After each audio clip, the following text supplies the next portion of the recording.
22 años. No, Sí, tanto. 22 años, Di Pierri. No. Desde que hacíamos un programa, creo que fue la primer FM por stream, si no me equivoco. No había FM por stream. Fue la primera radio por internet de Argentina. La creo, primera eso sí. radio por internet de Argentina, en Arinfo. Hacíamos un programa los sábados de la mañana. Pero no fue hace 22 años. Fue en 2013, Di Pierri. Y bueno, no pasaron 22 Ah, no, años. ¿qué? Fue hace 12. Gracias. Porque tengo que reconocer que estuve toda la noche soñando con indicadores bursátiles. Y No entonces me eso diga. me tiene muy mareado el tema números. Claro. Entre los porcentajes Sí. y los nominales, Sí. estoy un poco confundida. Quizás quise decir que era el 20% de mi vida. ¿Usted no durmió viendo cómo iban abriendo las bolsas desde Tokio para acá? Yo dormí entre las bolsas. ¿Usted soñó, Di Pierri? No me acuerdo qué soñé. Yo me No desperté. diga así, no. A las 3:44 me desperté, no podía dormir. 3:44. No podía dormir. Ansioso por Sí, la bolsa tenía que venir de acá. Japón. Ansioso por venir acá. Yo quería ver la bolsa también. Esta formación de soñadores se completa, por supuesto, con Federico Malagrino en la puesta en el aire y musicalización, Gonza Pérez, Mr. Maglio en el streameo, así nos hace ver tan bellos como somos. Nuestras compañerazas de redes sociales, Mica y Nadia Pita Lugo, y por supuesto ella, la mejor productora periodística de la historia de la radiofonía mundial, Macarena Pérez Fantoni. Y vos, ¿no? Vos también soñaste. Me copa fuerte esto de saber los sueños, porque hay algo de estoqueo, ¿viste? ¿Vio? O sea, preguntar al otro, che, ¿qué soñaste? Es como estoquearlo un Claro. poco. Es el viejo estoqueo. ¿Qué story viste mientras dormías? Ahí va, esa, al 11 22 34 96 72, todo tipo de aportes, también en las redes de la radio, @FM La Patriada, y te subís al canal de YouTube donde se produce este acaloradísimo debate en el cual ya me voy a entrometer porque si hay algo que me gusta es discutirla. Sí, recordemos, para la bilateral, el Sí. WhatsApp que acaba de decir usted, Bilateral el WhatsApp y para el plenario el YouTube. plenario en el YouTube, y que se produzca la alquimia en esa asamblea radial. ¿Estamos todos? Estamos todos. Bueno, a trabajar. Triple Click, porque con dos a veces no alcanza. Y como este no es un programa de primera mañana, Ujú. tampoco es un programa de entretenimientos ni una compañía. No lo es. No somos buena compañía. No somos buena compañía. Tampoco es un programa de opinión. Nadie viene acá a opinar lo que le parece. Ujú. O por lo pronto, no yo, no sé usted, Di Pierri. Si viene Espero a que no, opinar. espero que no se vea así o se escuche así lo que hacemos.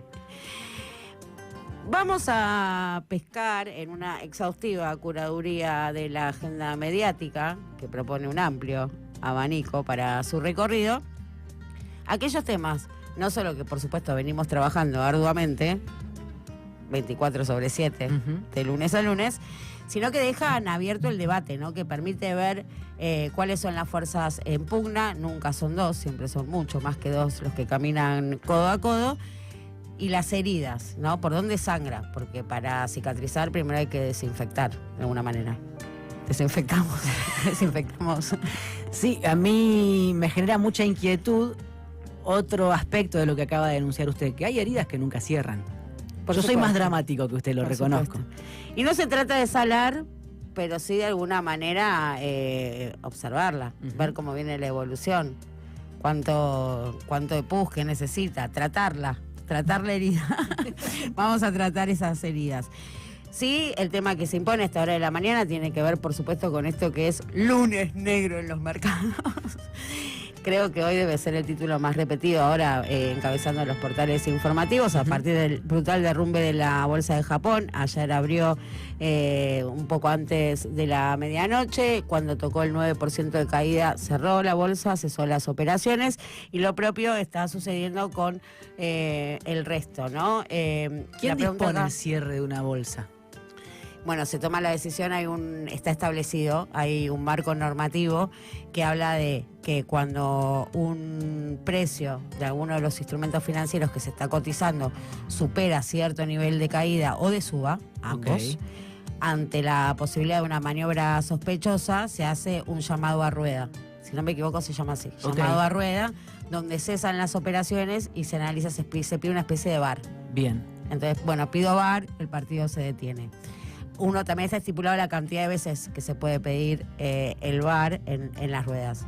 Así todo, lo que estamos viendo, bueno, es una pregunta abierta, digo.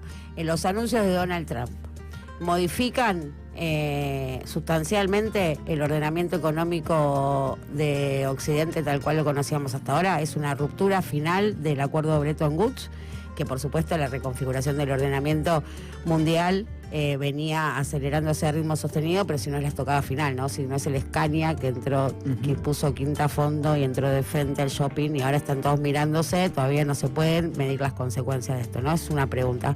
O si este es el samba del sistema financiero al que recurrentemente nos tiene acostumbrados, bueno, y el antecedente quizás más cercano, comparable, es el 2008, donde finalmente se produce esta quiebra del sistema financiero, salen los estados a rescatarlo con una consecuencia de un default sociolaboral de tamaño, digo, realmente alarmante, ¿no? España, digo, lo que sucedió en España y todo el fenómeno que sobrevino después, o Grecia, ¿no? Como emblemas de la crisis, donde Argentina la capió justamente por el cepo, como ahora, ¿no? Que también. Pero bueno, vamos a meternos de lleno en un ratito en eso, no quiero seguir metiendo. Me gusta que se embale.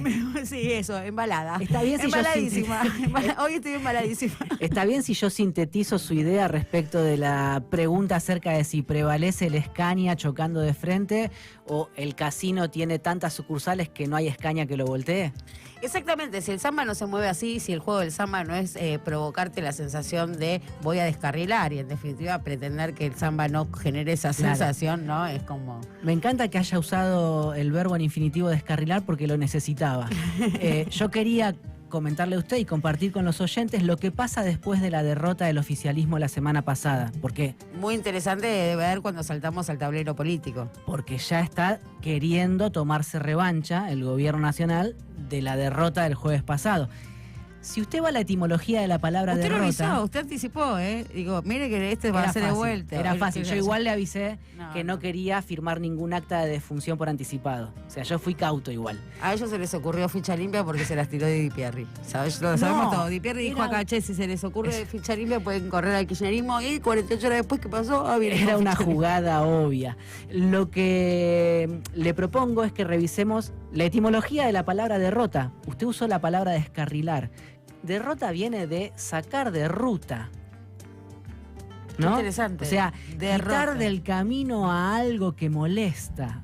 La semana pasada la oposición derrotó al oficialismo en el Senado. Ahora va por la revancha el oficialismo con ficha limpia por un lado, pero la oposición también tiene un as en la manga con la sesión convocada para mañana en diputados para impulsar la media sanción de la comisión investigadora por el CryptoGate. De eso vamos a charlar un ratito. O sea, diputados le va a clavar el CryptoGate al gobierno y senadores le quiere clavar ficha limpia al kirchnerismo, martes diputado, miércoles el Senado. Los dos quieren, hay que ver si pueden. Uy, cuánto tema que tramitar e ir hondo, ¿eh? Vamos a entrar en calor bailándonos un temita. Y se impone el título lunes negro en los mercados. Y se va generando una sensación de pánico que se va transmitiendo, ¿no? Por distintos canales que hacen que, por ejemplo, ahora en redes sociales se estén mostrando imágenes de personas que hacen fila para sacar sus depósitos de los bancos. Hay una experiencia histórica vívida reciente que enciende estas alertas. Alertas que son, digo, en parte justificadas porque hay que explicar una cosa. Digo, ningún sistema financiero mundial soporta que todos los depositantes vayan a retirar su dinero en simultáneo. Digo, la plata no está, el billete físico no existe. Pero no existe en Argentina y no existe en ningún sistema financiero. Es cierto que cuando se empieza a operar con reservas negativas, en la medida en la que vos cruzaste el umbral de pasar de tener positivas a negativas, estamos hablando de las netas, no de las brutas, porque las brutas una vez más es fungible, digo, son infinitas. Real, porque uno dice, bueno, ¿hasta cuándo puedes seguir vendiendo dólares si está negativo? Bueno, son los depósitos. Es la parte de los encajes, es el 30% de los depósitos que se está utilizando. Pero no lo hace este gobierno. Lo hacen todos los gobiernos y es un poder de fuego y se puede entender como una herramienta de política macroeconómica. Dicho esto, bueno, en paralelo están las subjetividades, ¿no? Cuánto de cierto, digo, estamos hablando de imágenes que circulan en las redes, pero es también dato que en todos los portales y en todos los canales de televisión están dando cuenta de los derrumbes de las bolsas a nivel mundial, y eso preocupa a quien tenga algún ahorro metido en el sistema financiero y puede generar estas situaciones. En paralelo hay dos frentes abiertos, pues tenemos el contexto externo, que por supuesto no es favorable para ninguna economía porque los aranceles fueron repartidos masivamente, digo, con excepción de Canadá y México, porque están enmarcados dentro del NAFTA, y hay que ver también ahí todo el recorrido que le espera a ese tratado de libre comercio que va por un carril paralelo. Lo cierto es que además esto de las cadenas de valor distribuidas a lo largo del mundo impacta en todas las cadenas de valor y genera, en primer lugar, un desorden de precios inconmensurable.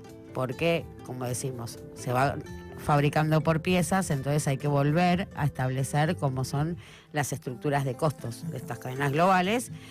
Digo, fue realmente el anuncio de Donald Trump modificó las reglas del juego del comercio exterior, y esto es economía real.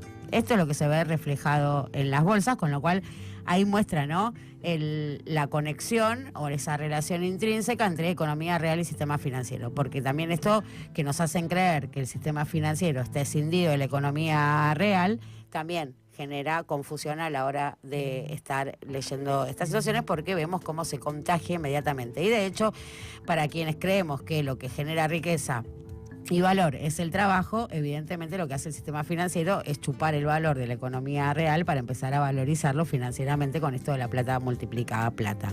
En ese conjunto de la economía, sí, por supuesto las pérdidas son tremendas. Vimos una bolsa japonesa que se derrumbó, llegó a tocar el 9%.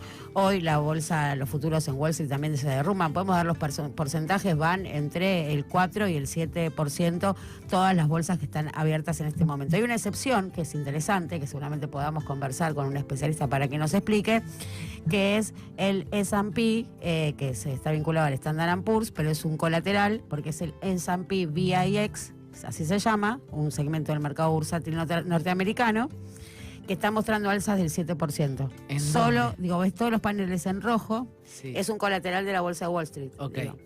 A ver, para explicar también esto cómo funciona. Los instrumentos financieros, por sus características, se operan en diferentes mercados. Vamos a contarlo en el local. En el local vos tenés el mercado de bonos, básicamente títulos del tesoro, básicamente bonos públicos, que se comercializan en el Merval, donde también operan otros instrumentos financieros. Si vamos a acciones de las empresas, básicamente esas las encontramos en el BIMA. Todos mercados privados, todos estos son mercados privados. Los futuros, que es contrato que se puede pactar un precio de dólar a mayo o un precio de la tonelada de soja a mayo, a junio, entonces Lipierri tiene soja, yo quiero comprar en junio, ya fijo precio y ya tenemos un contrato y la operación se concreta justamente a plazo. Ese es el de futuros. Cada mercado opera con sus características. En Wall Street operan también varios segmentos. Digo, hay tanto instrumento financiero del derivado, que por supuesto son derivados y reaseguros. ¿Cómo va funcionando? Bueno, si me falla este papelito, tengo este reaseguro que va a pagar la pérdida de este papelito, y si no, tengo aquel otro, y se va encadenando de una manera sumamente compleja. Esto es lo que explotó por el aire con la subprime, pero la característica de la subprime es que fue una crisis endógena del sistema financiero, para empezar a marcar diferencias con el paralelismo que hoy están poniendo sobre la mesa los especialistas. Dicen, bueno, el antecedente más cercano que tenemos de esto es el 2008, diferencias con el 2008. Fue endógena el sistema financiero y salieron a rescatarlas los estados de las economías desarrolladas. Esto no es lo mismo. Esto es a partir de una definición política. Geopolítica.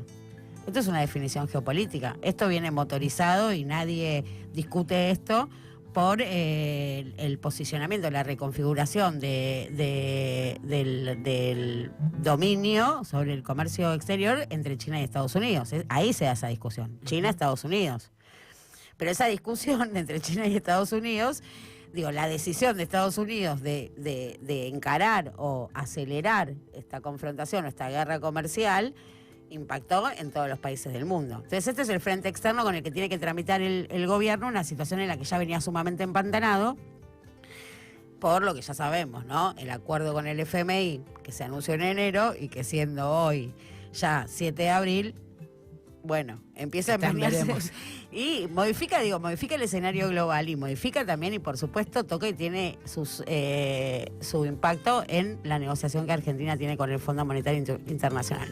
Ahora bien, ¿cómo la agarra a la Argentina este cimbronazo? Bien, por el cepo. Argentina, sí. Sí. Digo, Argentina está protegida de una salida masiva de capitales por el cepo. Digo, y esto se vio entre jueves y viernes, o sea, podría haber sido muchísimo peor. Digo, hay mucha presión en el frente cambiario, hay que ver el traslado rápido que esto pueda tener en la economía real y sobre esa relación, esa promiscua relación que se da entre la economía real y el sistema financiero, me parece que son los puntos que hay que estar observando respecto a lo que vaya sucediendo a lo largo de la jornada.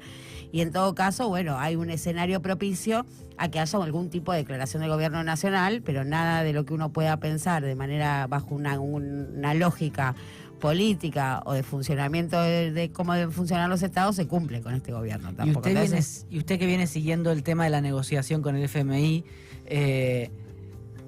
¿qué pasó con esa supuesta intervención de algunos actores que están diciendo que lo que plantea Claver Carone es que tiene que deshacerse de la deuda o el swap con China-Argentina?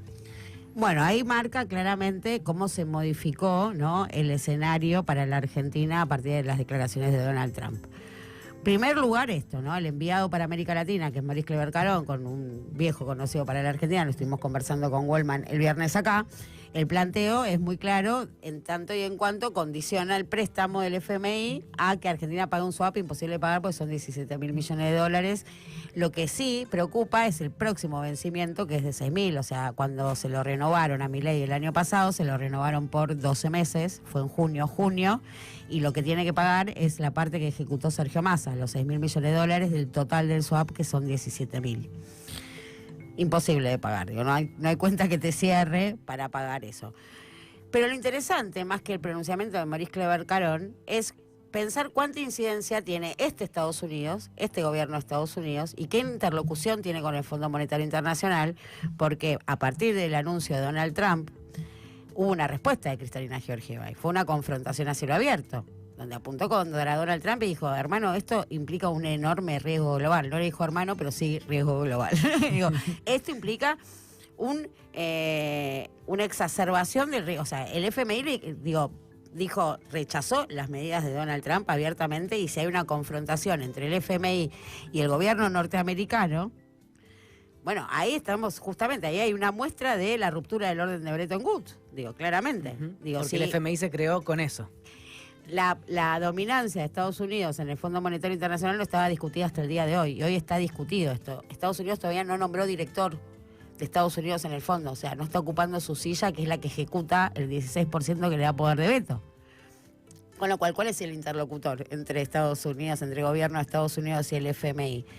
¿Cómo se posiciona ese director frente a una España, una Alemania golpeada por los aranceles? China forma parte del directorio del Fondo Monetario Internacional, y Francia, que nos había apoyado la semana pasada a partir de un pronunciamiento de Emmanuel Macron, bueno, ahora está saliendo a pelearse con Estados Unidos. Entonces, Argentina juega con Estados Unidos, ¿cómo queda parada frente a Francia? El desorden geopolítico que produce desordena al FMI, y tener un FMI desordenado hace que se dificulte muchísimo la negociación con Argentina, siendo además países muy reticentes. Ahí la carta en Estados Unidos, si te quedaste sin Estados Unidos, porque aparte Estados Unidos tiene realmente un desdén por Estados Unidos, el gobierno de Donald Trump, y abiertamente Donald Trump dijo en campaña que iba a salirse del FMI, y parece que sí, porque no mandó un director todavía. No tiene un director en el Fondo Monetario. Argentina quiere que ejecute el 16%. Bueno, con eso sí, claramente estamos ante un antes y un después en el ordenamiento económico de Occidente, y esto también hay que decirlo porque no es mundial, es de Occidente. No podemos ver qué está pasando ahora desde China, que me encantaría, pensarlo desde China, lo que está pasando ahora. ¿China no es el mayor tenedor de bonos de Estados Unidos? Ahí está, esa es una buena pregunta para hacerle a un especialista. Vamos a llamar a alguien que sepa de esto. Por favor. Dale. minutos nos separan de las 10 de la mañana. Es un gusto para nosotros saludar a Cristian Buteler. Él es economista, es muy groso, es especialista justamente en mercados bursátiles, muy generoso con su interpretación y su lectura y con los datos. Cristian, ¿cómo estás? Luciana Glesser y Pablo Di Pierri, acá te saludamos. Buenos días, Luciana. Saludos para toda la mesa y gracias por la presentación. No, muchas gracias a vos por tu tiempo y te traslado la primera pregunta de rigor de este espacio y es ¿qué te agarramos haciendo? ¿Con los ojos en todas las pizarras?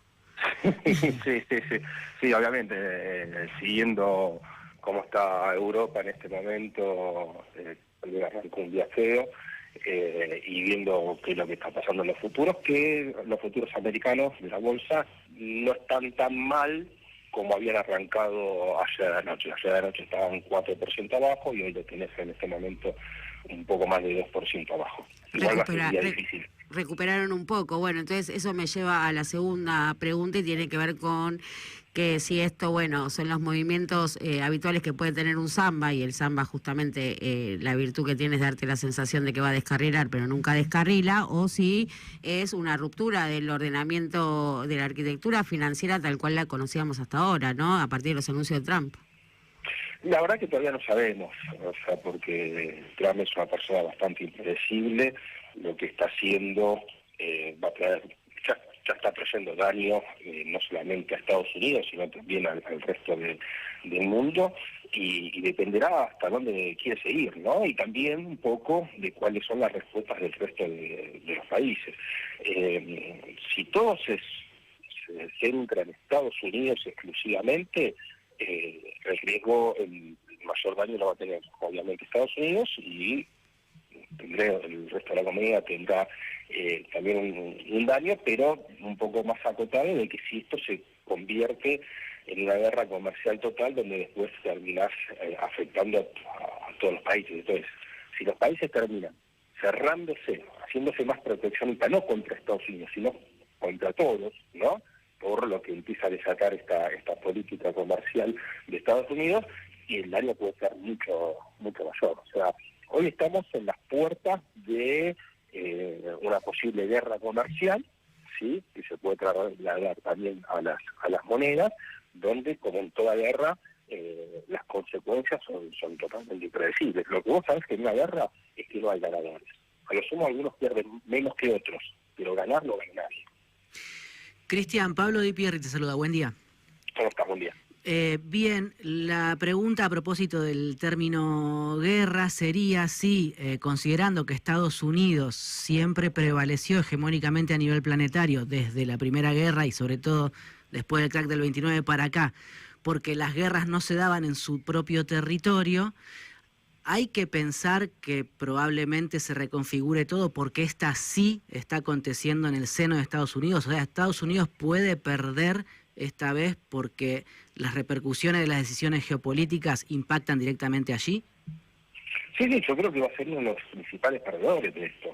A ver, cuando Trump dice les vamos a cobrar mayores aranceles y vamos a recaudar un montón de plata, me parece que la parte que se está olvidando Trump, que el que paga el arancel no es el que exporta, sino el que importa. O sea, el pueblo americano es el que le va a pagar los aranceles. Ya hay algunas estimaciones, viste que Estados Unidos le sacan estadísticas y estimaciones de todo, y hay estimaciones que esto le está saliendo aproximadamente unos 3.000, o le va a salir unos $3.000 por familia anual, el costo, ¿no?, de los que van a subir los productos importados. Que un auto, por ejemplo, los autos van a tener un sobrecosto de unos 5.000, entre 3.000 y $5.000 también. ¿Por qué? Porque por más que algunos autos se fabriquen en Estados Unidos, o sea, las partes vienen muchas veces de otros países. México, por ejemplo, es un gran proveedor de autopartes para Estados Unidos, que le subieron el arancel. Entonces, todo esto va a terminar repercutiendo principalmente sobre Estados Unidos, que es el que está llevando adelante la suba de aranceles. ¿Y no se puede pensar que esta búsqueda de Trump apunta a reindustrializar o a revertir el proceso de deslocalización productiva y que en definitiva a la postre beneficia a la población yanqui?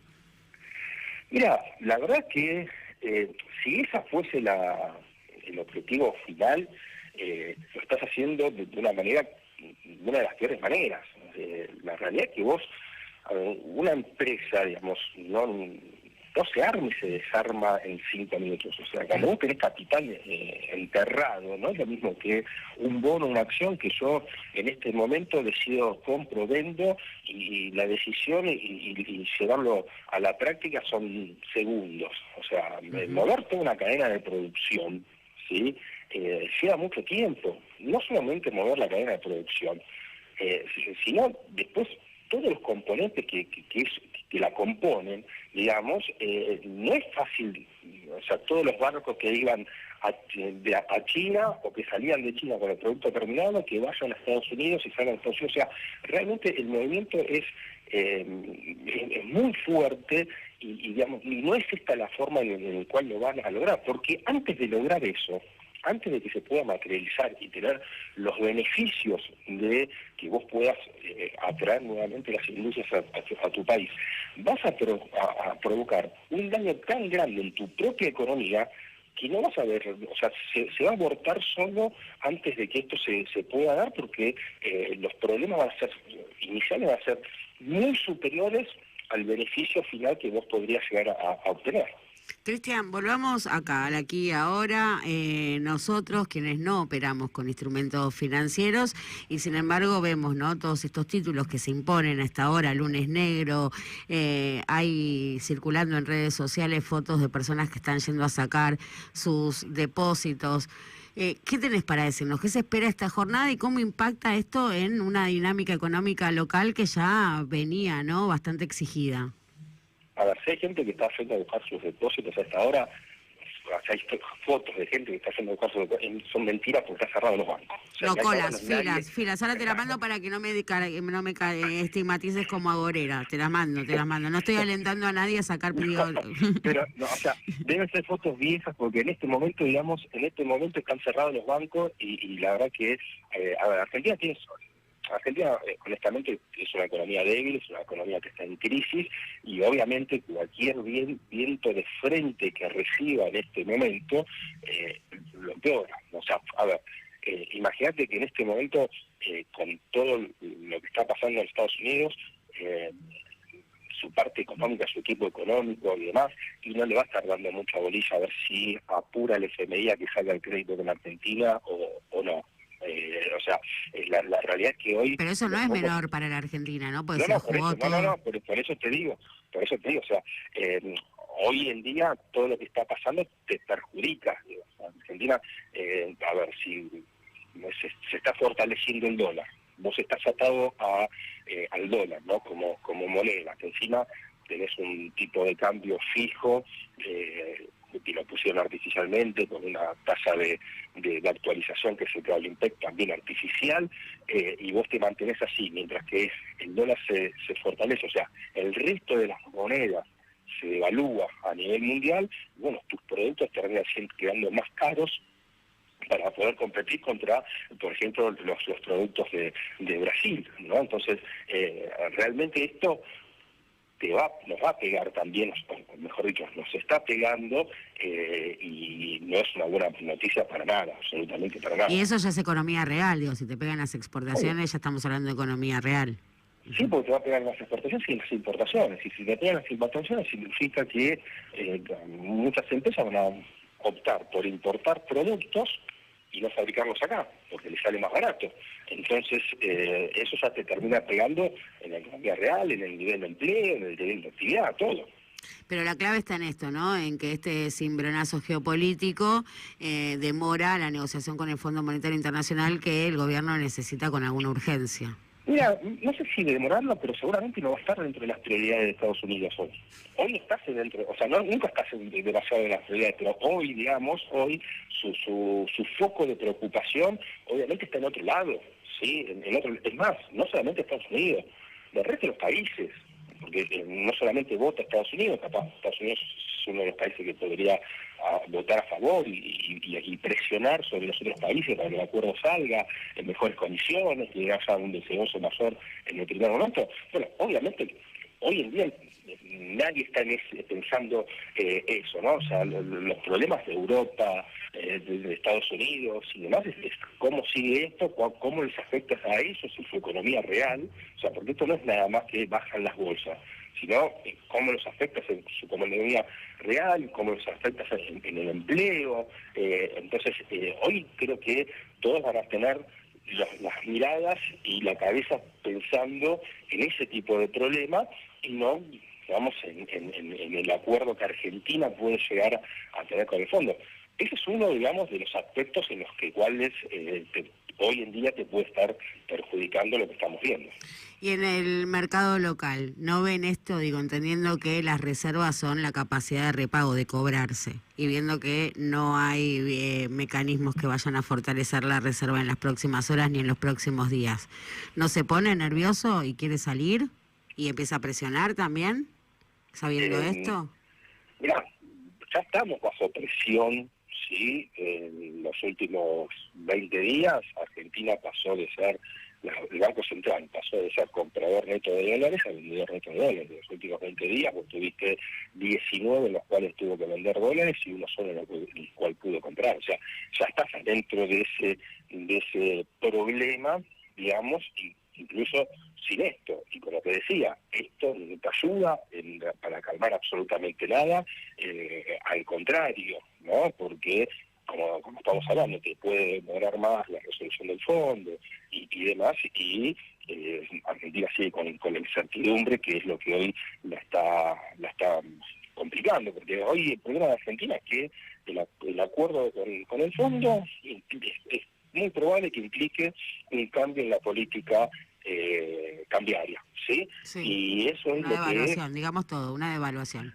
Un cambio en la política cambiaria, tipo lo suavizamos. Sí, puede ser una devaluación, o puede ser un cambio en el régimen cambiario, Que implica un salto inicial. Que puede, exactamente. O sea, el gobierno te va a decir, mira, si el gobierno puede hacer un cambio en el régimen cambiario y decir, bueno, de este Kremlin-Pec, del dólar sí que Kremlin-Pec pasamos a bandas. Y el techo de la banda es 1.300 pesos. Yo no devalúo. Claro, yo porque no ya evalúo. lo tengo medio en ese nivel paralelo. Claro, pero yo no devalúo. Yo pongo un techo de 1.300. O sea, pero el gobierno no devalúa, pero permite que haya un deslizamiento del tipo de cambio cuando antes lo controlaba al peso a peso, digamos que nada más podía subir el 1% por mes, ahora te permite que se pueda deslizar hasta 1.300. Entonces, si el tipo de cambio se desliza, el gobierno te dice, yo no devalúe. O sea, el tipo que fue el mercado el que se movió hacia ese nuevo nivel de precio. Entonces, ese que va a ser probablemente el relato en caso de que se llegue a llevar adelante esto. Pero bueno, sí, en realidad lo que el mercado hoy duda es cuál va a ser el nuevo régimen cambiario y si eso te lleva consigo una devaluación o una posible devaluación para, digamos, saber a qué precio me conviene vender o comprar dólares a partir de ese momento. Bueno, si eso no se define, la incertidumbre en Argentina va a seguir, digamos, la volatilidad va a seguir, la presión sobre las reservas va a seguir.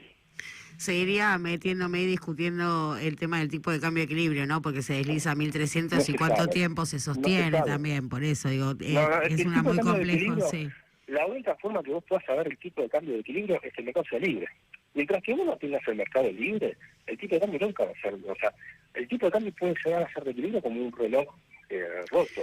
Pero un mercado libre no requiere que la disponibilidad de los bienes que se demandan es así, esa demanda, digo, porque en la medida en la que vos no tenés disponibilidad para la demanda, digo, se demandan más dólares que los que se generan, entonces de alguna manera... Se arregla por precio. Si vos tenés más demanda que oferta, lo que ajusta es el precio. Por eso llegas a un tipo de cambio de equilibrio, ¿me entendés? O sea, cuando a vos te falta, o sea, tenés o tengas más demanda que oferta, o tengas más oferta que demanda, lo que ajusta es el precio. Y ahí vos llegás a un tipo de cambio de equilibrio. Lo que pasa y si tenés una demanda creciente y una oferta decreciente, digo, todo el tiempo sube. Sí, hasta llegar, claro, pero hasta llegar a un determinado precio en el cual la demanda va a dejar de pedir porque le va a parecer muy caro y la oferta va a empezar a aparecer porque le va a parecer muy caro y empieza a vender. Así funcionan los mercados, ¿me entendés? O sea, sí, clarísimo, entiendo. Pueden subir hasta cierto valor en el cual el mercado dice, bueno, o quienes compraban, yo a este precio ya no compro, y el que no vendía, dice, yo este precio, la verdad que para mí ya me parece buen negocio vender. Ese es el mercado. Buteler, por último, y esta creo que me interesa solo a mí, pero entiendo que de estas situaciones críticas siempre están quienes ganan mucho, y veo un indicador acá que es un Standard & Poor's, es un S&P, pero VIX, que está ganando en este momento casi 9% arriba. ¿Cómo es esto? ¿Qué es esto? ¿Esto es una garantía? ¿Cómo se opera esto? ¿Cómo puede ser? No sé si cuál es. A ver, es un índice. Sí. No sé si el que estás viendo vos es el índice el índice del dólar, o si estás viendo el índice de la volatilidad. Ah, puede ser un índice, claro, es un índice de volatilidad, claro, no es un índice. ¿Vos estás viendo el VIX? Sí, estoy viendo el VIX. Sí, es el índice de volatilidad. Eso quiere decir que hay mucha volatilidad. También vos podés comprar ese índice. Hay índices en Estados Unidos, tenés índice de todo. También ahí ganás con la volatilidad. Cuanta más volatilidad haya, más plata. Cuanto más volatilidad, cuanto más miedo haya, más sube ese índice. Cuando vos ves ese índice en verde, generalmente no es bueno para los mercados. Clarísimo. Muchas gracias por la generosidad de este intercambio, Buteler. Muchas gracias. No, por favor, gracias a ustedes y que tengan un buen día. Un abrazo. Pasaba Cristian Buteler, es un especialista, es un hombre de mercado, es un analista financiero y tuvo la generosidad de compartir este diálogo con nosotros. Estarnos, se pone lindo así. ¿A usted le gusta? Cuando nos estamos. Acá está Gustavo, Gustavete. Sí. Dice, buen día, triple click, TC. Me gusta TC. Es verdad, no había pensado en la sigla. Sí, no entendí, cuando vi el mensaje no entendí. Escuchándoles con atención, me encanta este nuevo combo de La Patriada, son además de informativas muy didácticas, nos dicen. Qué bueno. Sí, es una linda... ¿Lo dice por usted? No lo hice por mí. Es muy claro lo que dice. Este nuevo combo, todes, la formación, esta turbamulta enardecida. Tengo un mensaje que le va a encantar a usted. A ver. Laureano de San Miguel dice... Hola, Laure. Una futbolera, triple click me hace acordar al tridente, atención, esto es lo que va a tener que explicar usted, Messi, Suárez y Mbappé. ¿Usted quién quiere ser? Suárez. Mordedor. Porque usted muerde. Un mordedor. Yo quiero ser un mordedor. Quiero ser bueno, chinito. Después le pregunto a Wallman si quiere ser Messi o Mbappé. ¿No podemos cambiar a Messi por otro? ¿Usted por qué es anti-Messi? Porque es una manera de pronunciarme. es un manifiesto. Claro que sí. Es un manifiesto. Tiene un contenido político. Sí, claro. ¿No? Aparte, vamos a decir, ¿cómo jugó la selección sin Messi? No lo necesitamos para nada. Perfecto, una perfección linda la selección que le ganó a Brasil. Yo no vi nunca la selección, vi el último partido solo, la primera vez que vi a la selección y me sorprendí. Qué bien que juegan estos pibes. Me acuerdo del enojo suyo. Me acuerdo del enojo suyo en el Mundial 2022. ¿Cuándo termina esto? Me tocó la guardia en el portal y terminé la nota toda rápido porque tenía una actividad con Niges y puse Ramiro de Paul. De nota clase. Ramiro de Paul de nota clase, digo, vergüenza propia. Hay más mensajes para usted. Leamos. Sí, está John William, cocinero de Laguna Redonda. Sí, buen día, luchadora. Este sí es para usted. Qué bueno es escuchar tu voz en estos tiempos que se derrumban los mercados financieros. Crack. Qué grande, John William, Juan Guillermo, nuestro cocinero de Trenquelauquen. Y vamos a saludar también a Beto de Liniers, un estoico ya, ¿no? Parte de la comunidad de FM La Patriada. Escuchen Laberinto de Voces todos los sábados de 10 a 12, programón acá de FM La Patriada. Y también tengo acá, voy a poner los lentes, perdí 2 pares de lentes en 24 horas. ¿Cómo hizo? 2 pares de lentes. ¿Estuvo en muchas casas? Lineal se llama, Lacan lineal. Una versión lineal de Lacan. No quiere ver. No quiere ver. Más nada quiero ver. Buen día, Dipi. Las salchichas también están acá. Pregunta Eduardo. ¿Quién pregunta? Edo G2. Ah, Eduardo. Bueno, sí, tienen claro, había un auspicio con Barragán que era salchichas Dipi. Barragán siempre le encuentra el sentido a todo. Me resulta cero tentador. Ay, bueno, usted come bienísima. Que en mi fábrica no hay buenas salchichas. No como salchichas. Activá, dale. ¿Vos comés salchichas? ¿Qué onda? Decínosla. 10 de la mañana clavadas, para orgullo de los Ulanowski y los Aliberti de esta vida. El Tom. El Tom de las 10 de la mañana y cruzamos nuestra frontera horaria. ¿Presentó papeles acá en la oficina? Yo no traje papeles. No traje nada de papel. El formulario, todo hay que llenar. Frontera horaria. Okay. ¿Cumplimos? Cumplamos. 11 22 34 96 72, todas las vías de comunicación abiertas y va una vez más para que actives 11 22 34 96 72 en las redes de la radio y dale al canal de YouTube, se va sumando el Chango, también a esta comunidad que dice buen día, triple, se viene el estallido, les hace crack el hueso al final. Yo no festejaría tanto. Porque sobre todo los que perdemos siempre, ya sabemos que con cualquier partido final, ¿no? Nos deja un poco heridos. Absolutamente. Pero así todo, sí, una jornada agitada. Luciana Frankfurters. Es el aporte de Beto. Vamos, que se produzca esta asamblea radial al plenario en el canal de YouTube, la bilateral, por WhatsApp. La armamos entre todos. De eso se trata. Y es acá, en FM, La Patriada. Sintonizadísimos. Momento de saltar al tablero político, que si el sistema financiero y la economía real no están escindidos, menos que menos la política y la economía. Por supuesto.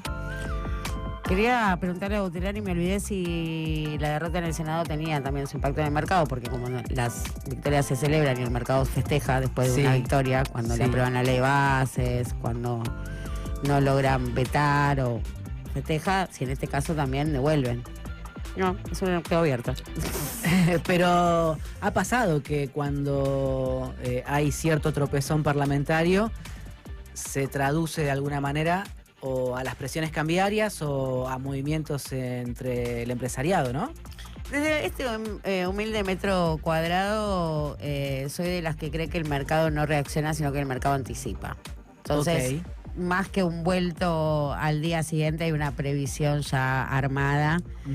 Y que la derrota ya se descuenta en las jornadas previas, que son las tomas de ganancias, ¿no? Bueno, de hecho, cuando toman las ganancias es en la previa y lo que se ve es el reflejo como en las estrellas, ¿no? Uno ve luces que se apagaron hace años. Fíjese, está muy bien lo que acota porque cuando el año pasado se discutió en la Cámara de Diputados el blindaje de los vetos de Milei, tanto a los aumentos jubilatorios como a la ampliación presupuestaria para las universidades, el discurso del macrismo estaba centrado fundamentalmente en el agujero fiscal que le produciría el peronismo a Milei si aprobaba o ratificaba, insistía, digamos, con las leyes sancionadas en el Congreso. En este caso, siguiendo su lógica, todavía entonces no puedo determinar de qué forma va a tener razón el mercado en lo que suceda, pero hay en desarrollo dos estrategias que vienen a ser revanchas en caliente después de la semana pasada. Vieron que siempre se dice que las revanchas o la revancha o la venganza es un plato que se sirve frío.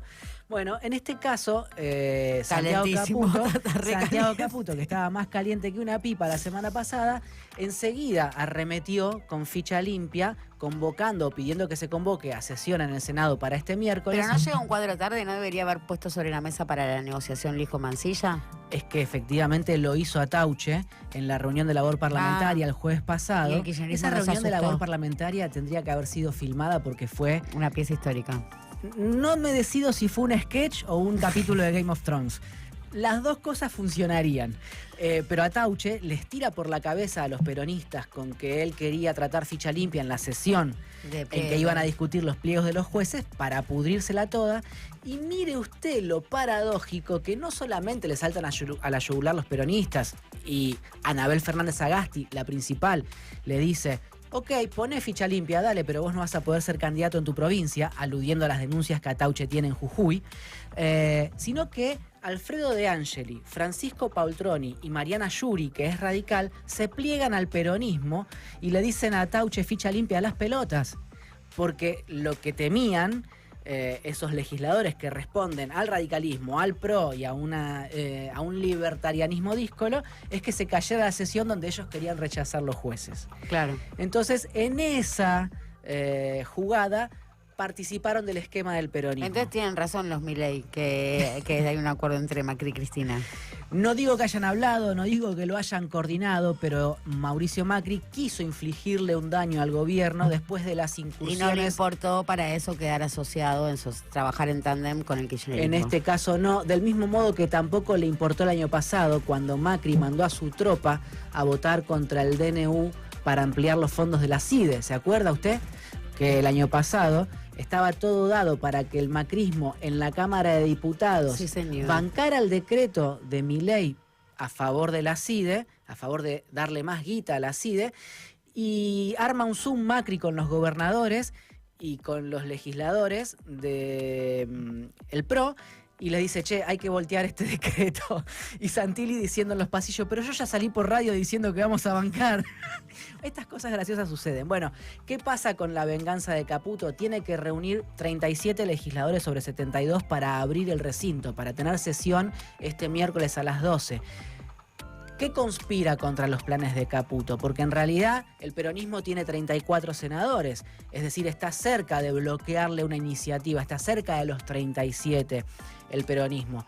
Y del otro lado habría, si uno quisiera aglutinarlos a todos de forma homogénea, cosa que no existe, tenés Santa Cruz. Tiene 38 legisladores, pero entre esos 38 están los 2 santacruceños que negocian ley por ley sus votaciones. La anterior le salió 300 palos a YPF, que ver cuánto vale esta. Claramente, claro. La anterior, la de la semana pasada, la Sí. falta de quórum, primero, y después el apoyo a los 2 jueces, le cobró a la Casa Rosada o a YPF 335 millones de dólares. ¿Sí? Bueno, en esta ocasión no se sabe qué van a hacer los santacruceños este miércoles, pero le voy a decir ¿cuánto más. piden? Le voy a decir más. Están los 2 misioneros también, Carlos Omar Arce y Sonia Rojas de Cut, que pertenecen al Frente de la Concordia Misionero. Ese Frente de la Concordia Misionero en la Cámara de Diputados articula con Pamela Caletti de Salta, pertenecen al bloque de Innovación Federal, son los bloques de los gobernadores en la Cámara de Diputados, y esos 4 misioneros en diputados ya votaron a favor de ficha limpia. Pero algunos dudan que puedan hacer lo mismo en la Cámara Alta. Yo no puedo asegurar que hagan una cosa o la otra. Lo que yo sí sé es que en esa reunión de labor parlamentaria del jueves pasado, cuando Atauche, en otro intento de voltear la sesión, dice, che, ¿por qué no pateamos esta sesión que está muy enquilombada para el miércoles que viene, miércoles 9 de abril? Uno de los senadores que está en duda para este miércoles dice, no, miércoles no, que hay paro, no sabemos si podemos volver a la provincia. Y a pesar de eso, Atauche... El paro es el jueves, pero el miércoles ya hay movilización. Claro. También le decimos al senador que no están los vuelos suspendidos el miércoles. Hay que ver que, pero el problema Sí. suyo es que La movilidad, si como no cuando puede venían volver en a la carreta. noche o no Sí. puede volver al otro día, se tiene que quedar hasta el viernes o el fin de semana. Bueno, es gracioso que un senador de la Nación tenga miedo de no poder volver a su provincia porque tiene que cumplir Sí, funciones en el Senado. condicione la sesión a su regreso a la provincia, ¿no? Que se quede una noche acá, senador, que no pasa nada. Bueno, lo cierto es que esto sucede, con lo cual hay algunos factores que conspiran contra esta revancha en caliente. ¿Qué que está posibilidades tratando hay de que el tramar. Senado trate el miércoles ficha limpia? 50 y 50. Para mí son 50 y 50. Pero yo no firmo certificados de defunción por anticipado ni arriesgo resultados tampoco con anticipación. Ahora, ¿qué otra cosa hay discutiéndose en caliente? En la Cámara de Diputados para mañana hay convocada una sesión en la cual se planea discutir, la oposición impulsa esta sesión, desde la creación de una comisión investigadora para saber cuál es la responsabilidad de Milei en el Cryptogate, hasta un pedido de interpelación a Karina Milei, a Guillermo Franco, a Mariano Cunio Libarona, a medio ¿No hay gabinete. algo del sistema previsional, la posibilidad de la prórroga de la moratoria? También el peronismo está impulsando. Eso sí te cierra la negociación con el FMI. Si se Lo- llega a sacar una moratoria, lo que no va a pasar, no se sabe. Lo que me parece que es muy difícil que ocurra. No va a pasar porque sí, definitivamente es como decirle al FMI no quiero discutir más nada con vos. Exacto. Pero lo Qué hermoso cierto, sería, ¿no? lo Sacar cierto una es moratoria que mañana, una prórroga. ¿No tenés una prórroga de moratoria para sacar mañana? lo cierto es que Martín Menem ya está operando para que esa sesión no se haga. Una de las cosas que tramó Martín Menem para impedir la sesión de mañana es convocar a Francos, al jefe de gabinete, a su informe mensual a la Cámara de Diputados para el miércoles 16. Nunca se anticipa justifica con Tanto. tanto tiempo de antelación una visita del jefe de gabinete? Entonces, que como al ya tenemos Congreso? sesión el martes que viene, ¿no hacemos la de este martes? Exacto. ¿Por qué? Porque Rodrigo de Loredo, el presidente del bloque Tiene un radical, fin de semana agitado. no, él dijo que quería cambiar la comisión investigadora porque le parecía demasiado una comisión investigadora para el CryptoGate. Too much. Es mucho, es too much, pero también le parecía too much que no pasara nada. Entonces él decía, ¿por qué no invitamos al jefe de gabinete y le hacemos todas preguntas del CryptoGate? Entonces, con esta movida de Menem, podrían desactivar el apoyo de algunos radicales y algunos gobernadores que tienen legisladores que les responden en la Cámara Baja a la sesión de mañana. Por supuesto, yo ya averigüé, empecé a llamar a los legisladores ¿Franco de se los va a gobernadores. prestar a una interpelación sobre CryptoGate? No, lo que se... Ese muchacho está para contratarlo, No, es lo que un pasa- excelente empleado. Acá juegan los eufemismos. ¿Vio como recién le hablaban de un techo para hablar de la banda, de Sí, oscilación sí, del dólar sí. y no decir devaluación? Bueno, no sería una interpelación a Francos, porque Menem lo que está haciendo es citar a la Cámara para el informe mensual del jefe de gabinete. Y en ese informe el tipo respondería a una serie de preguntas vinculadas al Todo muy CryptoGate. acotado, todo muy ajustado. Exactamente, es un capítulo dentro de la visita del jefe de gabinete, se diluye todo. Es una jugada para que no se haga la sesión de mañana. Exactamente. Ahora, déjeme hacer cuentas, porque de aritmética todavía algo entendemos. Y el bloque de Usted. Unión por la Patria tiene 98 legisladores, los de Manes tienen 12, ya son 110, Pichetto tiene 15, son 125 y la coalición cívica tiene 6, son 131. Con 129 usted tiene quórum. Quórum.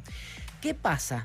Lo que va a ocurrir es que el gobierno nacional va a presionar sobre Yarlora para que los 3 cordobeses que le responden dentro del bloque de Pichetto se bajen.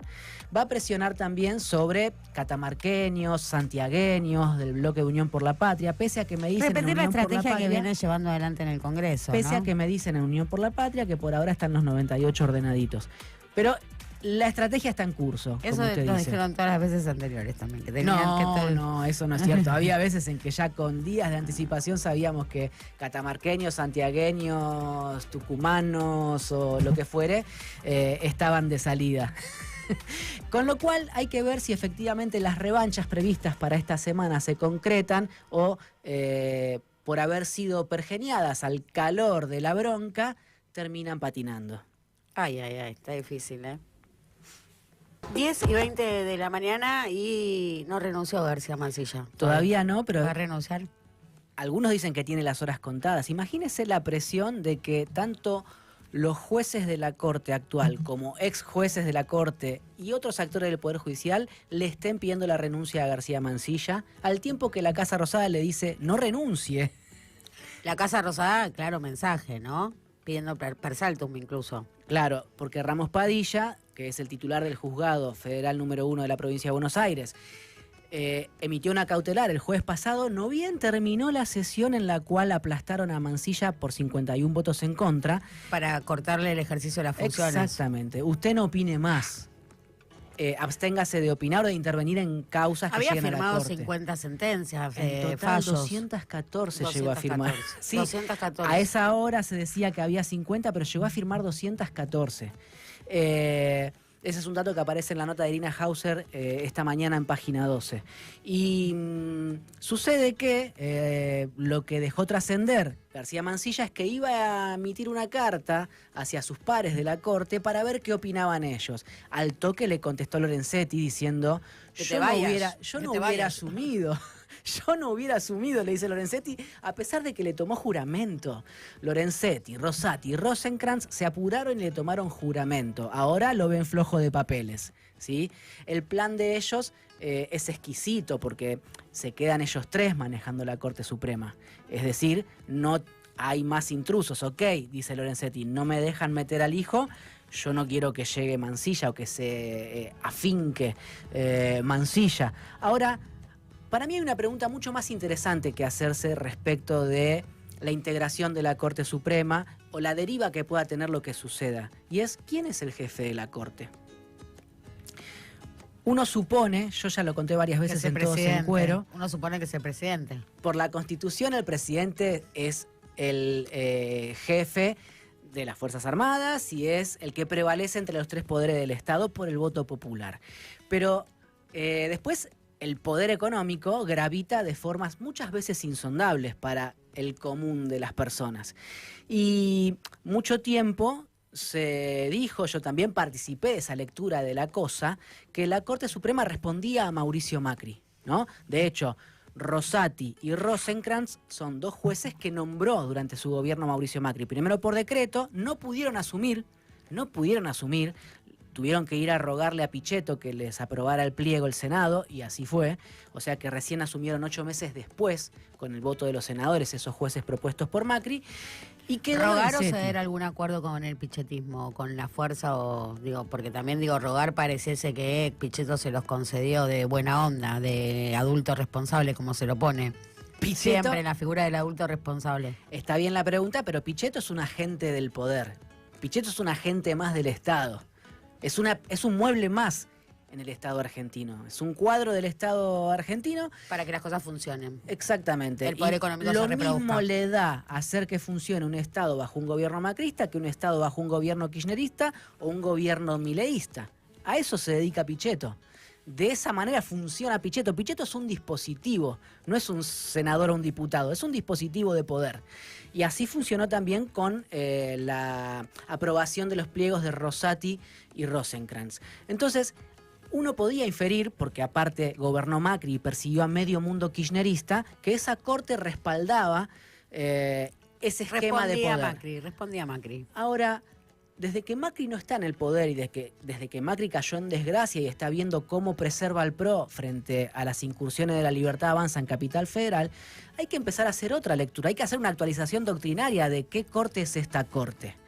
Y ahí es donde uno empieza a inferir que el verdadero jefe de esta Corte Suprema de Justicia es Saguier, el dueño del diario La Nación, el dueño del emporio La Nación. Y no es casual, porque la Corte la integró, la compuso por primera vez Bartolomé Mitre, que es el fundador de La Nación. O sea, las cosas vuelven a sus orígenes. Así como Milei dice, hay que volver a 100 años atrás, cuando Argentina era grande, la Corte también se zarpó un poco, se pasó de rosca y volvió a la conformación de 1862. O sea, responde a su primer amor. A Saguier. A su Claro, primer amor. Siempre se vuelve al primer amor.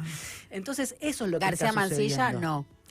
García Mansilla, que supuestamente asumía con el Yo tengo beneplácito una para hipótesis complacer para García a Mansilla. Javier Milei, no bien agarra la manijita de la Corte o se sienta a su sillita en la Corte, lo primero que hace es fallar contra la concesión de la licencia a Ariel Lijo y no lo dejan asumir. Eso se llamó el Pacto de Talcahuano hace 20 días sí, atrás. El Pacto de Talcahuano. ¿Qué es el Pacto de Talcahuano? Donde se geolocaliza la Corte Suprema de Justicia en la calle Talcahuano, los tribunales de la Nación. ¿Qué significa eso? Que Milei no es el jefe de la Corte, de esta Corte. Que el jefe de esta Corte es Saguier. Que para esta Corte Milei es un croto. Y que en algún Puesto momento menor. dejará de ser... Claro. Es el momento de Saguier y su puesto menor, ¿no? Emulando, por supuesto, a su padre Héctor Manieto. Entonces imagínese lo que se está discutiendo en la cima del poder con esto.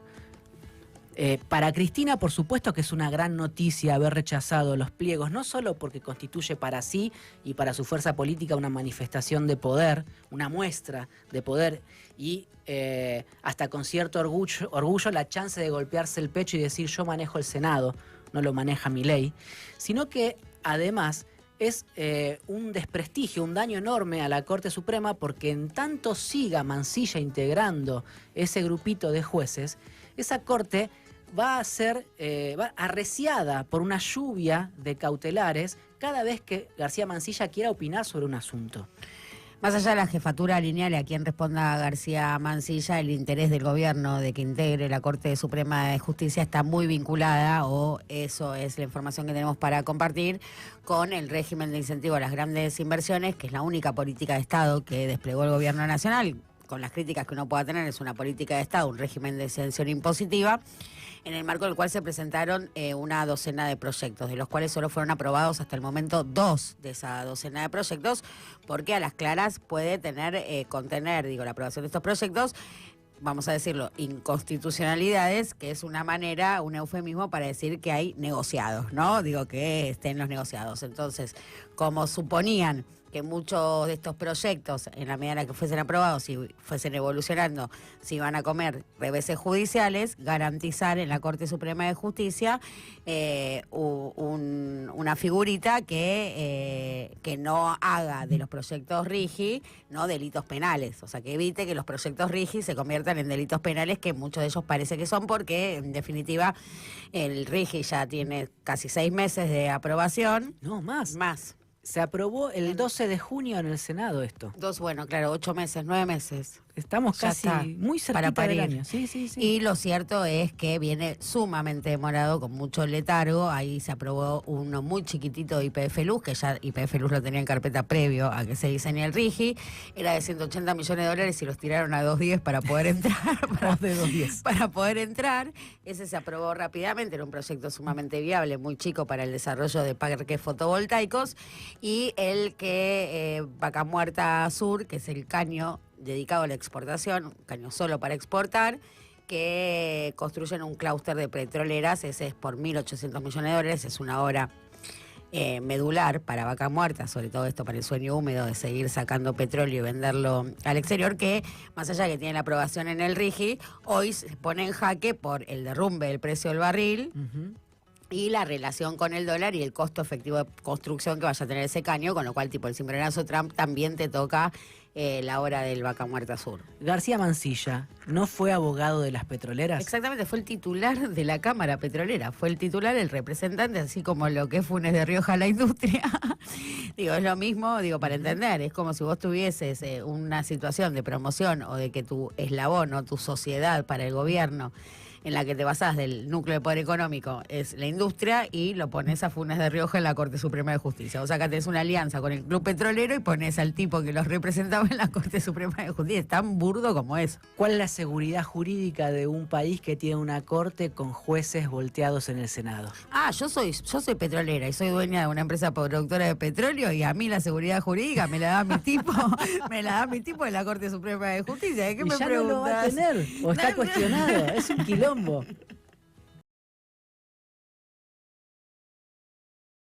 Cuando pasan 32 minutos de las 10 de la mañana, es un lujo para nosotros, en este contexto, poder intercambiar con Diego Guelar, profundo conocedor tanto de la lógica norteamericana como de la lógica china. De hecho, fue embajador argentino en ambos países.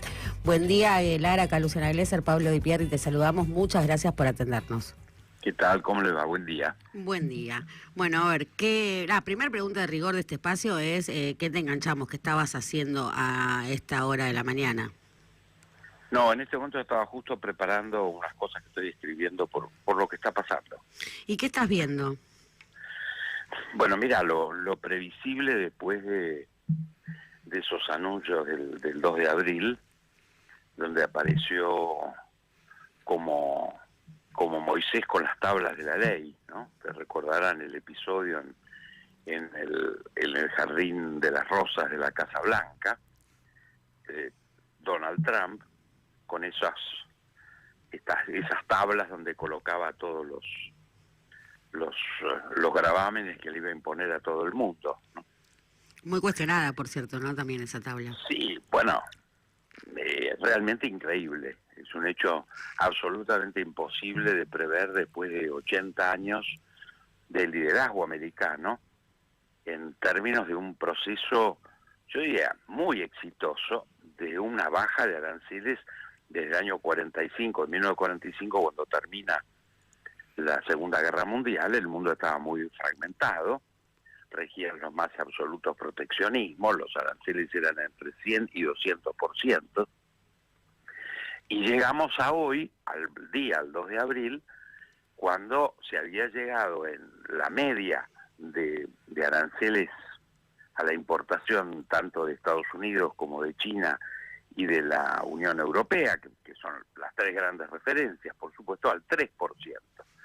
Es decir, el mundo había logrado un proceso de liberalización y de apertura muy importante, con vaivenes, con pros y contras, con errores, con aciertos, pero un proceso indudablemente de un mundo fragmentado, en naciones que tenían murallas muy estrictas, a un crecimiento enorme del comercio mundial y en términos mucho más libres. Ese era el proceso natural. Yo diría que en el curso de los próximos 10 años hubiéramos llegado casi a cero arancel.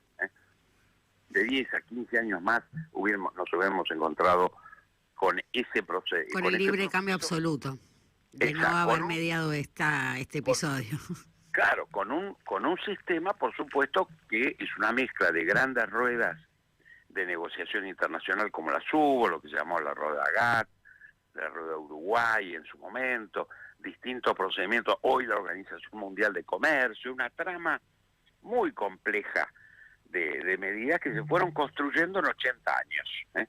Ese proceso aparece este nuevo orden, entre comillas digo nuevo orden, porque esto es ir para 100 años para atrás en el mundo, ¿no? Pero, Guelar, vos sos de los los que considera que esto rompe el ordenamiento económico mundial o la arquitectura financiera de Occidente de lleno, o sea, es una escaña que le da de frente, o sea, que rompe... No hay duda que esto es así, sienta, por supuesto, un orden de un poder hegemónico, sin lugar el americano, a un criterio de negociaciones. Hoy hay 190 países golpeando a la puerta para buscar cómo adaptarse a esta situación, porque es un hecho que se impone, más allá de nuestra opinión, por el peso de Estados Unidos en las negociaciones internacionales, desde China, la Unión Europea y todos los países del mundo están hoy pidiendo negociar, a ver cómo pueden mejorar estas situaciones individuales, todas muy gravosas. Desde Diego, el 10 que nos tocó a nosotros hasta el 34 que le tocó a China. Diego, vos fuiste embajador argentino ante China y conoces bien, imagino, cómo funciona el gigante asiático. ¿Por qué, como estás señalando, China se aviene junto con otras naciones a tratar de negociar cuando en realidad tendría el peso suficiente como para hacer caer a Estados Unidos si, por ejemplo, vendiera los bonos?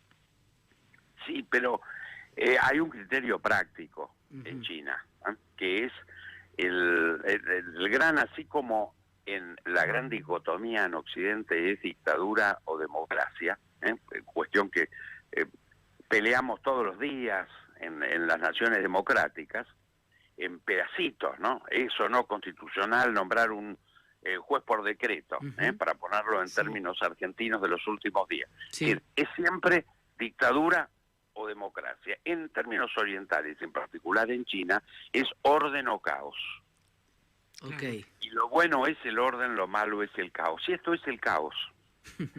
Entonces no hay un criterio de, vamos a sembrar más caos.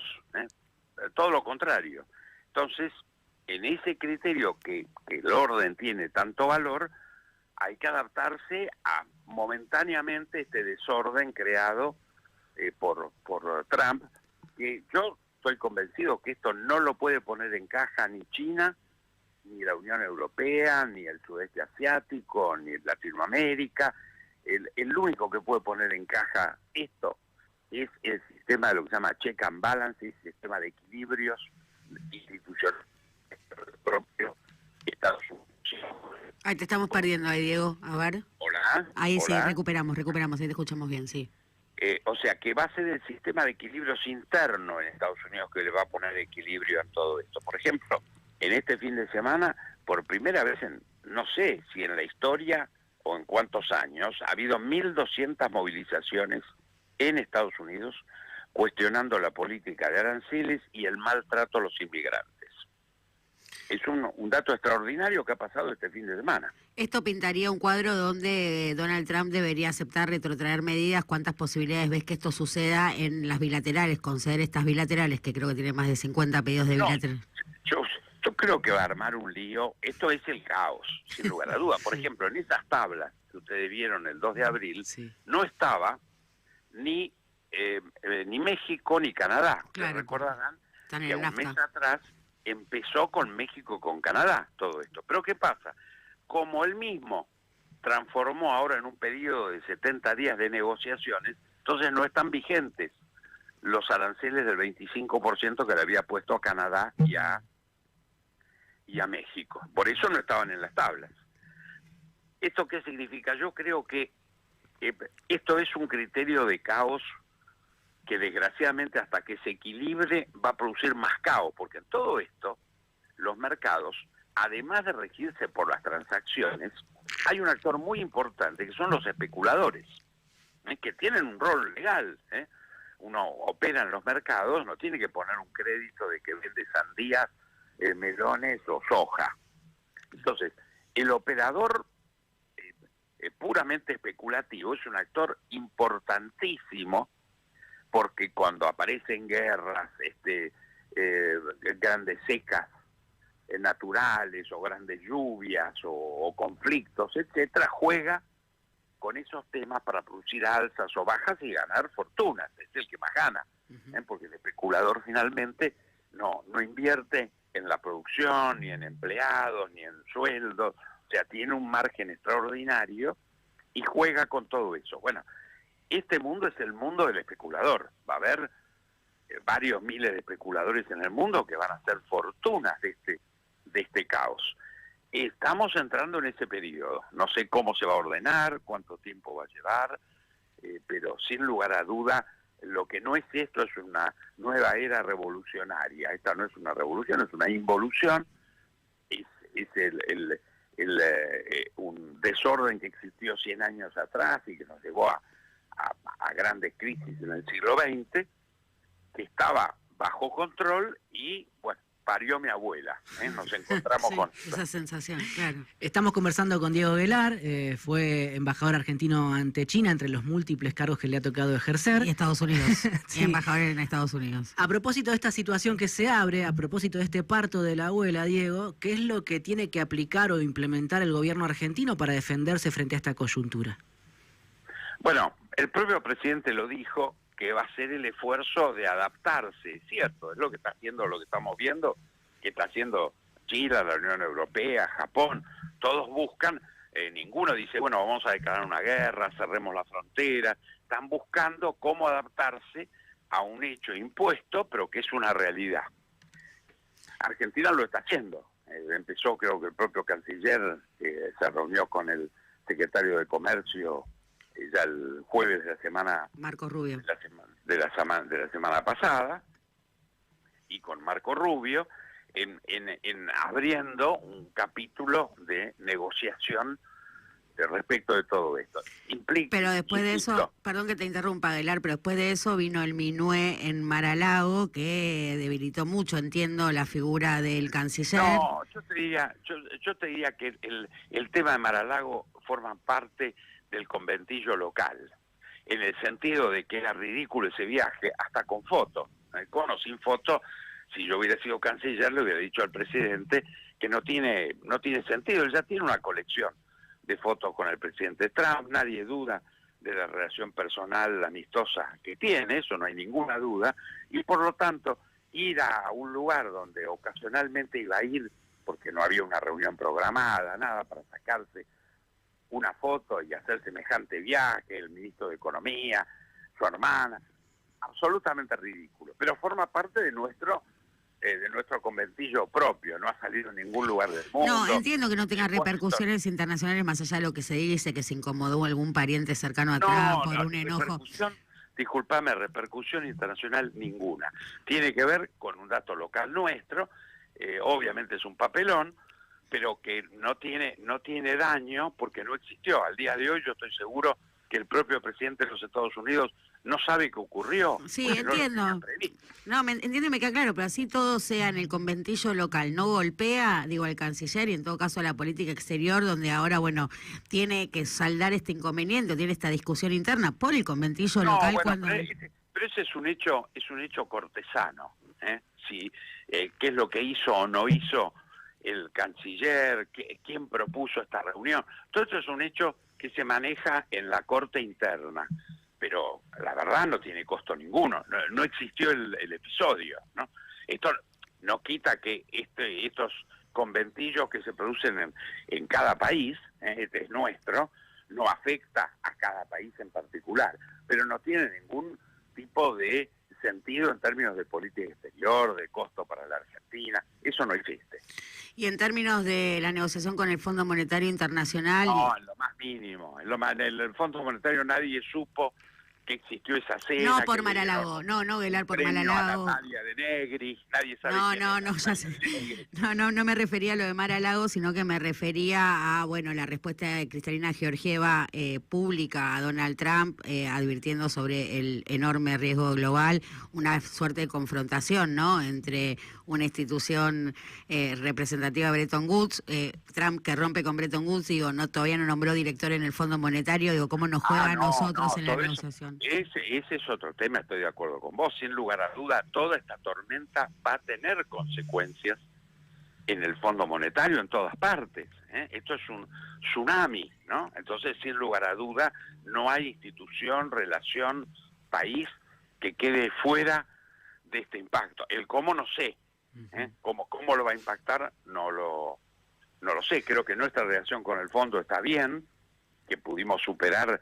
Nosotros tenemos 22 acuerdos incumplidos con el Fondo Monetario, ¿no? O sea, somos la mancha negra, la oveja negra. En este caso, Argentina sobrecumple objetivos. Acá no estamos cumpliendo con un programa del fondo, sino que el programa argentino planteado por el presidente sobrecumple con cualquier requerimiento del fondo. O sea que yo creo que lo que peleamos es contra nuestra propia historia de falta de credibilidad, eso sin lugar a dudas. Pero lo vamos a resolver. ¿Cómo va a afectar finalmente al Fondo Monetario, a la relación con la Argentina? Es muy difícil de saberlo porque este es un tsunami que acaba de ocurrir, está ocurriendo, está en el principio del tsunami. Diego, la última pregunta al menos de mi parte. Este tsunami, fruto de, entre otras cosas, las medidas arancelarias que toma Trump, hace que la característica o el atributo de irracionalidad que porta Trump empiece a bajar en su cotización, o sea, que deje de ser atractivo para aquellos que juzgan como una curiosidad que sea loco? Bueno, yo creo que estamos en uno de esos ciclos de locura que han caracterizado la historia del mundo. O sea, no es el primer ciclo, momento o dirigente asociado con la extravagancia, el individualismo o medidas ahistóricas. Pensemos la década del 20 y del 30 del siglo XX, que produjeron dos enormes distorsiones en los extremos, como fue el comunismo y el nazismo. Hoy no nos sirve comparar, es otro siglo, otras fuerzas, otra historia, pero demuestra cómo en la historia de esos episodios, desgraciadamente hay a montones en la historia, donde ganan los extremos, que eso es el sentido no psiquiátrico, sino sociológico de locura, cuando ganan los extremos. Y cuando ganan los extremos, siempre pierde la gente, sin lugar a duda, por mejores consignas que lo rodeen. Ahora estamos en el medio de una explosión de algo que conocemos muy bien, que son los nacionalismos proteccionistas. El nacionalismo siempre paga. Demuestra que la gente se entusiasma, el entusiasmo americano de escuchar un discurso de un presidente diciendo ahora le vamos a hacer pagar a los extranjeros que han abusado de nosotros, que paguen impuestos, y vamos a traer a las empresas a Estados Unidos, etcétera. Suena muy bien. Entonces yo estoy seguro que el 2 de abril, cuando escucharon ese discurso, la mayoría de los americanos se puso muy contento. Ahora viene la factura. Van a ir viendo lo que pasa por estas medidas, que van a ser los aumentos en los productos, porque ellos van a tener inflación, el deterioro de las empresas, porque las empresas americanas no están instaladas en Estados Unidos, están instaladas en todo el mundo. Están en China, están en Europa, están en América Latina. Es un sistema mundializado. Muchos de los americanos, yo he estudiado en Estados Unidos, admiro a los Estados Unidos y he sido 2 veces embajador en los Estados Unidos. La sociedad americana es muy poco consciente de este vínculo que tiene con el mundo. Hay muchísimos americanos que creen esto que representa a Trump. El mundo es un enemigo de los Estados Unidos, abusa de los Estados Unidos.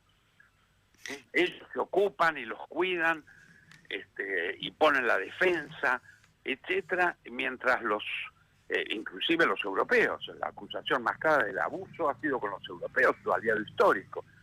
Esta interpretación tiene un sentido, yo diría popular. Veremos lo que pasa. Yo creo que este gran engaño, este gran mentiroso que es Donald Trump, sin lugar a dudas, una máquina de decir mentiras. ¿Ustedes se acuerdan cuando ganó la elección diciendo que los inmigrantes mataban perros y gatos en las calles de Springfield, por ejemplo? Sí, se los comía. Vale. Ahora Es sí. un hombre que entendió el valor de la mentira. Él abusa y abusa de eso. Veremos cuánto le dura. La última hora sí, Gelari, viendo este tsunami geopolítico. ¿Argentina debería revisar este alineamiento estrictísimo que tiene con los Estados Unidos? Y lo vamos a tener que hacer, sin lugar a dudas. Yo me acuerdo cuando en campaña el hoy presidente decía que romper con Brasil y con China. Y Justamente Brasil y China, no, justamente no. bueno, son nuestros socios comerciales más importantes. Y yo decía que no era posible, que lo iba a tener que revisar, que si le tocaba ser presidente, no iba a poder hacer eso. Me acuerdo que amigos míos me decían, Diego, vos sos un candidato natural a canciller, con esto vas a perder la cancillería. Y bueno, ¿qué se le va a hacer? Yo, con esto que escucho, yo no puedo ser canciller de esta política. Bueno, yo no creo en el alineamiento. Alineamiento, subordinación. Nosotros somos Occidente, no estamos alineados con Occidente. Fuimos Occidente, somos y seremos siempre. Pero el alineamiento es un concepto que a mí particularmente no me gusta y bueno, ahora sin lugar a dudas va a entrar en crisis. Muchísimas gracias por este intercambio, muy agradecidos. No, por favor, a disposición de ustedes. Buen día. Buen día, que tenga buen día. Mirá vos, nunca me imaginé que Donald Trump iba a hacer que Gelari y yo nos encontrásemos en los BRICS. Vamos a ir a la fiesta de los BRICS con Diego Velar. 11 menos 5 y vamos al plenario ya. Vamos al plenario. ¿Cómo está el plenario? Acá, Enardecido debate en el canal de YouTube de FM La Patriada. Ya comunidad que se hablan entre ellos. Vamos a apropiarnos de este intercambio. Pero vio que en el plenario, mientras uno habla, el otro le pasa el mate a un compañero. Hola Chango, hola Beto. Así estamos. Macarena interviene, mañana hay panchos por mi cumple, voy a mandar evidencia de que Luciana come salchicha. Sí, es cierto, como salchichas. Nosotros le decimos directamente Frankfurter, porque yo soy uruguaya. Claro. Entonces la salchicha es el Frankfurter. El Chango dice, lo mío es una risa nerviosa porque ya sé que siempre el cachetazo lo paramos nosotros, sí, por supuesto, era lo que comentábamos. Hola, Gustavete, ¿cómo va esa gripe? Le pregunta, porque se ve que Gustavo estuvo con gripe. ¿Puede explicar el señor Di Pierri de qué se trata Tertulias? Pará, porque está de estreno. Actúa en una obra de teatro, en una miniserie donde entran los tiros en diputados. ¿Qué es Tertulia? El nuevo ciclo del que participa Pablo Di Pierri con una compañera de lujo. Con Paula Marusic. Exactamente. Sí, vamos a estar los miércoles a las 9 de la noche en Factoría. Un canal de streaming que queda acá cerquita, en el barrio. Sí, pero para buscarlos, pones Factoría. Pones Factoría en YouTube, claro, sí. Streaming de Factoría 1251 y ahí llegás. Miércoles 21 horas nos tenés ahí. Bueno, todos los tripleros. Todos los tripleros y el jueves, por supuesto, le hacemos la merecida devolución. Fría, bien fría, un plato bien frío. Bien frío, sí. Es un juego, Tertulia es un programa que tiene juegos. Opa, es un programa entretenido. Julián Weich. Soy Julián Weich. Los miércoles a la noche soy Julián Weich de la política. O Berugo, que se llamaba Carámbula, Berugo de nombre. Sí, Berugo Carámbula. Vos serías Berugo porque era uruguayo. Sí, justo. Atrévase a soñar, justo como empezó este programa. Para que no se den cuenta, dice, Nicolás pregunta para Dipi también, ¿Qué dice? ¿Cómo es posible que hayan quedado tan enchastrados los jueces de la Corte en la jugada, muy debilitados, ¿no? ¿No se dieron cuenta en el Poder Judicial? ¿Lo ven fuerte al gobierno? ¿Lo están operando? Porque también a esto debilita mucho el tratamiento de la causa vialidad. Digo, hay que jugársela, ¿no? En este contexto, a ponerle el gancho a la prisión domiciliaria a Cristina Fernández de Kirchner. Había un compromiso, había un compromiso de esta Corte de no tratar el tema vialidad hasta el año que viene. Es decir, era un compromiso para que Cristina fuera candidata. Como estaba ese compromiso y como el gobierno tenía un acuerdo con el kirchnerismo para no impulsar ficha limpia hasta el año pasado, por eso Milei, después del escándalo, empujó ficha limpia. si sale ficha limpia, a Cristina casi que no le va a quedar otra alternativa que ser candidata a legisladora provincial por la provincia de Buenos Aires. Con lo cual le conviene que Axel desdoble. Paradójicamente. O sea, toda esta pelea que están viendo entre Axel y Cristina, al final es para ponerse de acuerdo. Tenemos los factores todos desordenados y así el producto alterado Igual, también. ¿sabe que hice esa pregunta al entorno de la expresidenta y me sacaron carpiendo enojados? Me imagino que no habrá caído muy simpático. No cayó simpático. Se pudre todo chango, dice Luke. Esteban. También hay otro 2 de abril nefasto, el de 1976, cuando Martínez de Oz anuncia el plan económico de exterminio de la industria nacional y demás, sí, tal cual, ¿verdad? Fechas históricas como el 14 de febrero de 1977, la aprobación de la Ley de Entidades Financieras que sigue vigente hasta el día de hoy. Carlos Beutel, desde México, escuchamos muy atentamente, saludos y gran semana para todos. Vaya para allá, nuestros saludos. Sí, a México. Cabrones. Nach nos pone, en Estados Unidos muchas de las marchas estaban llenas de banderas palestinas en contra del genocidio de Gaza, sí, realmente se impone.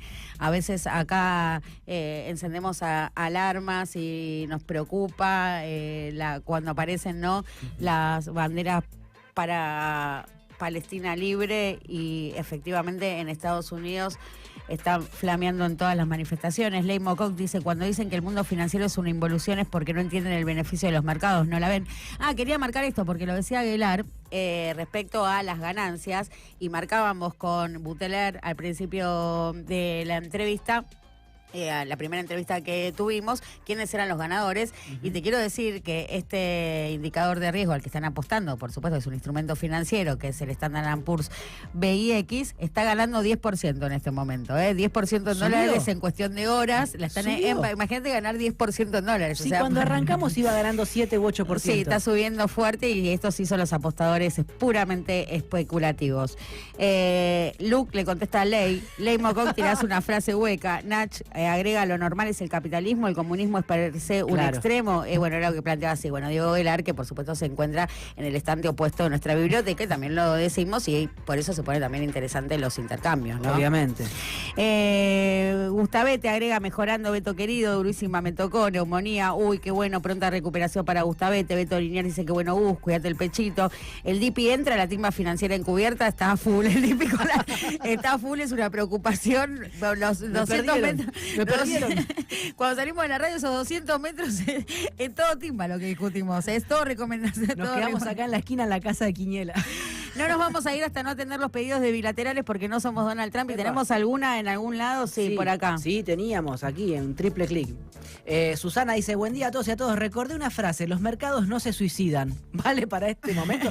Yo tenía entendido que una clase no se suicida. Hasta que la vimos suicidarse. Hasta que la vimos suicidar. La de los mercados es nueva, pero está buena. Bueno, pasaron ya un minuto de las 11 de la mañana. Estamos todos con las mochilas puestas y volvemos. 11 de la mañana también volvemos a las 9 de la mañana, nuestra cita diaria de lunes a viernes de 9 a 11 para darle triple clic. Nunca puede ser que más sea menos, digo, pensarlo racionalmente, más allá de las abstracciones que siempre nos confunden, más no puede ser menos, así que 3 veces clic, todo sobregirado. Di Pierri, ¿la pasaste bien? Sí, ¿bien? Aunque me trate de vos, la pasé bien. Di Pierri, ¿la pasaste bien? Está bueno, es una buena conjugación. Mañana acá, Fabián Walman. Me voy corriendo a ver qué escribe mi parera, tribu de mi calle.